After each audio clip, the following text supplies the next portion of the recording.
Hi,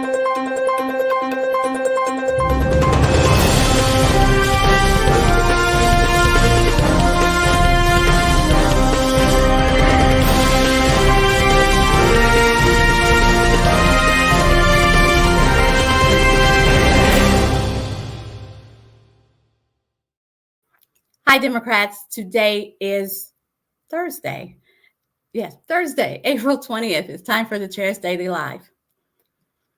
So, there's been a thing this week. And I told you on Tuesday, every day, I was going to talk about gun violence because I think we've become numb to it. I think that it's happening so much and it's so hard to keep up with that, and it's so horrible to think about that we're kind of shutting it down. But I'm going to talk about it every day for a while until I just can't take it anymore. And I'm getting close. So today is April 20th, 2023. This is the 24th anniversary of the Columbine shooting. I'm mentioning it not to glorify it, but it's another incident of a school shooting. It's another incident of parents not keeping their weapons secure because the students were able to take their parents' weapons to school and shoot down their classmates. Gun violence at a school.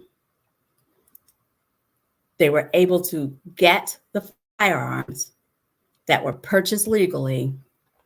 They were able to get their hands on them and exact damage at a school. And I mention it because when you try to have the conversation, a lot of the gun enthusiasts will say, but no, if we put any rules about guns, then the criminals will have them and not people buying them legally. Those guns were all purchased legally. And yes, criminals who are not dead were able to get their hands on them because that's how criminals get guns for the most part, is they get them from somebody who purchased them legally. And so that argument, that whole argument is annoying. They get them from people who purchased them legally. That is an example of why we can't have the conversation. We can't have a reasonable conversation because they throw up fallacies. They throw up red herrings. They throw up things that distract the conversation. We need to be having common sense gun laws, common sense conversations about common sense gun laws. And I mean the common sense in both of those places. There need to be reasonable conversations. So we don't end up with a 6-year-old getting shot because their basketball rolls into the neighbor's yard, which just happened this week. The basketball rolled in the neighbor's yard. The father goes up, knocks on the door and says, hey, my kid's ball is under your car. I'm going to get it. Turns around. The homeowner or the person who lived at that house went back, got their gun and came out and just indiscriminately started shooting. 6-year-old got grazed. The father is in the hospital, and other adults got shot as well over a basketball in the wrong yard. So for those of you who are keeping score, there's the basketball in the wrong yard. There's a lady who pulled in the wrong driveway. There's a cheerleader who opened the car door of the wrong car.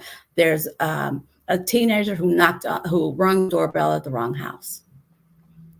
This is why we have to have a conversation. I don't know how you defend those actions. I don't know how you hear that and don't think, oh, maybe we should have a conversation. But that is what's happening. I've been witnessing it on all the social media that I'm on. When someone says enough is enough, there's always a couple of people who pop up and say, no, you can't take the guns because we won't be able to defend ourselves from the criminals. That is a result of years and years of Republican fear-mongering. Republicans have been trying to scare folks to the polls for years now. Someone's going to take your stuff. Someone's going to take your money. Someone's going to take your guns. And they have successfully created a fear culture. They've successfully created a culture where people are afraid of their own shadow. Because if you're in your house If you're in your house and somebody pulls into your driveway and they don't knock on your door, they don't sneak and peek in your windows, they're still in their car, how are they posing you a direct threat? So confession time. I personally have taken a concealed carry class. I took a concealed carry class and I sat in that class absolutely horrified of some of the students, and not everybody there was represented this, but some of the students who were like, well, can I shoot somebody if this? What if I'm at the grocery store and they get robbed? And they were looking for scenarios to make it possible for them to shoot someone. What if somebody breaks in my house and they're running, but they're still in my front yard? Can I shoot them in the back? They were looking for reasons to shoot people, looking for reasons. And each time, and I hope that the person who was the facilitator for my class represents the facilitators for all the class. Each time the facilitator said, no, you have to be in imminent danger. You have to be in imminent danger. I took that class 10 years or so ago, and I've been watching our legislature expand the definition of imminent danger. I've been watching state legislatures all over the nation expand imminent danger. You know, first it was they have to be in confrontation in your home, and you have to feel like that you're in imminent danger. You can shoot them. Okay, imminent danger. They have to be at a place where they can still do you harm. Imminent danger. But then it's if they're still in your yard, if they're running, if they are now just anywhere in the boundaries of your property. If they are running and they just haven't crossed the line, you're not in imminent danger. You're not. Lock your doors, call the police, hide. You're not in imminent danger. If they come back, that's imminent danger. But we keep expanding what imminent danger is because that helps sell guns. And the more money that gun manufacturers have, the more money they can donate to candidates. We keep trying to figure out ways to sell guns, sell more and more guns. And politicians, some politicians, not all, have figured out the more money they have, the more they see me out there being a champion of their cause, the more money they give me for my campaign. It's an ugly, ugly circle. And so now we have people who are afraid of their own shadow. Teenager rings the wrong doorbell. His defense is he thought he was afraid, and he lied, right? He thought that somebody was going to break into his house. But when they are lying on the porch with a gunshot wound, what danger are you in? If you have to open the door to shoot them the second time, what danger are you in? Call the police. Close the real door. Call the police. We've done this thing where we scared people to death. They're coming for your guns. They're coming for your property. They're coming for your money. And so everybody has a gun. In America, there are 120 guns for every 100 people. And that includes population. That's our entire population.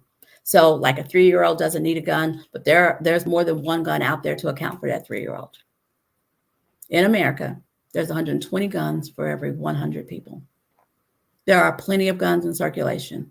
There are plenty of guns in the hands of people who don't need them. There are guns. And those are just the registered guns, right? Those are just the guns that we can trace and that we can track. The gun culture that has been allowed to proliferate is making it dangerous. Again, I'm going to go through the list.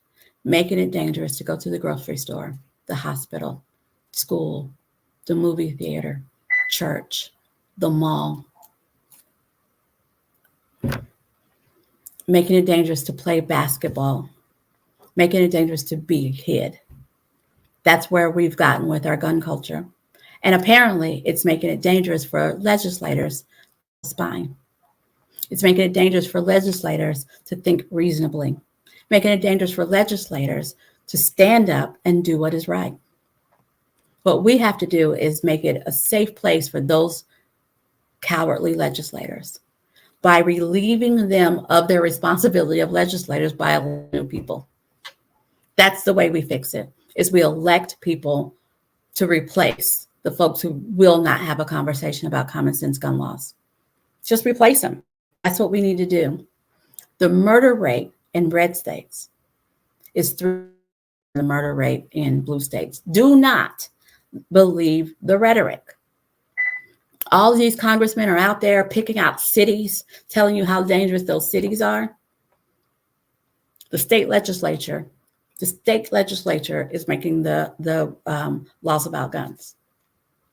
So they want to pick out a blue city and say, this is dangerous because it has a blue mayor. The mayor is not making the laws about guns. The state legislature is making laws about guns. Let's stay focused. Let's stay focused on the truth. Let's look beyond the headlines. Let's look beyond the clicks and be real. It is our state legislatures who are making it dangerous to exist, dangerous to go to church, go to the mall, go to the doctor's office, be a kid. It's our state legislature who is refusing to have reasonable, common sense gun conversations about common sense gun laws. And the way to change it is to change our state legislature. Change our state legislature where they have to pay attention to what it is that Oklahomans want. When you do a poll and you ask Oklahomans, they want background checks. Overwhelmingly, Oklahomans, even gun owners, want background checks. But our legislators don't. And so they don't have a will to pass those kind of laws. The way to change it is we elect people who think differently. We elect more Democrats. And the only way to do that is if we unite and we stand ready to help Democrats who run. If we unite and decide to run, if we're that Democrat who needs to run. If we unite and knock doors, donate money, and do the things it takes to elect Democrats. So how can you get involved right now? April 30th, May 6th, May 20th, are district conventions. There is a convention for you to attend in your district to get involved in your district, get involved in your county. There is a way. And then there's state convention on 3rd and 4th in Tulsa. Get involved at the grassroots.